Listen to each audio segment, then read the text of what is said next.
প্রিয় শিক্ষার্থী, এখন আমরা ম্যাথের সমাধান করব। এখানে আমাদের তিনটা ম্যাথ আছে, আমাদের তিন ধরনের। কোনো বস্তুর ভর 100 কেজি এবং ত্বরণ 5 ms-2 হলে এর বল কত?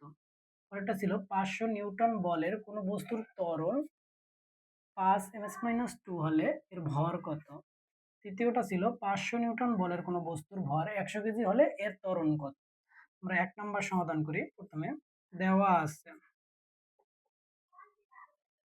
আছে যেহেতু আমরা বস্তুর ভরকে আমরা এম দ্বারা প্রকাশ করি, তাহলে আমরা লিখতে পারি দেওয়া আছে এম ইকুয়াল 100 কেজি এবং ত্বরণকে যেহেতু এ দ্বারা প্রকাশ করা হয়, তার মানে লিখতে পারি এ ইকুয়াল 5 ms-2।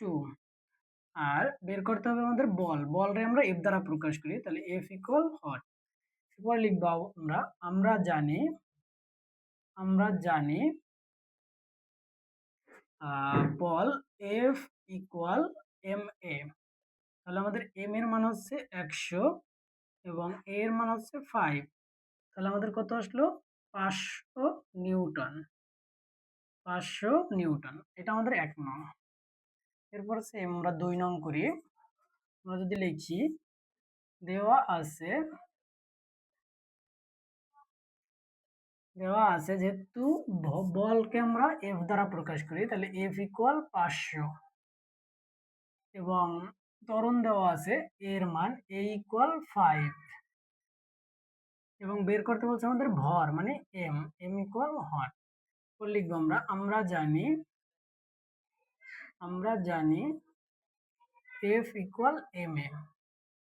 আমাদের এখন এই যেহেতু আমাদের এম এর মান বের করতে হবে, তাহলে আমরা লিখতে পারি এই এ পাশে এর সাথে এম গুণ আকারে আছে, এই পাশে আসলে ভাগ হয়ে যায়, তাহলে এফ ডিভাইডেড এ ইকুয়াল এম। তাহলে আমরা লিখতে পারি এফ এর মান হচ্ছে গিয়ে আমাদের 500 এবং এ এর মান হচ্ছে গিয়ে 5 ইকুয়াল এম। তাহলে ভাগ করলে আসে আমাদের 100 কেজি ইকুয়াল এম। এবং ফাইনালি আমরা 3 নং করব। 3 নং আমরা লিখতে পারি দেওয়া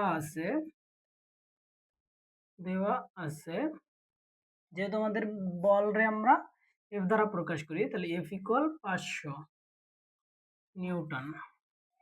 ভররে আমরা এম দ্বারা প্রকাশ করি, তাহলে এম ইকুয়াল 100 কেজি এবং ত্বরণরে আমরা এ দ্বারা প্রকাশ করি, তাহলে এ ইকুয়াল হট।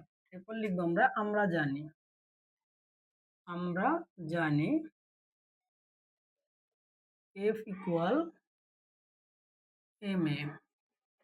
এখানে আমাদের যেহেতু এ এর মান বের করতে হবে, তাহলে এ রেখে এম এর পাশে পাঠিয়ে দিই, তাহলে এফ ডিভাইডেড এম ইকুয়াল এ। এখান থেকে করি আমরা এফ এর মান আমাদের 500 এবং এম এর মান 100 ইকুয়াল এ।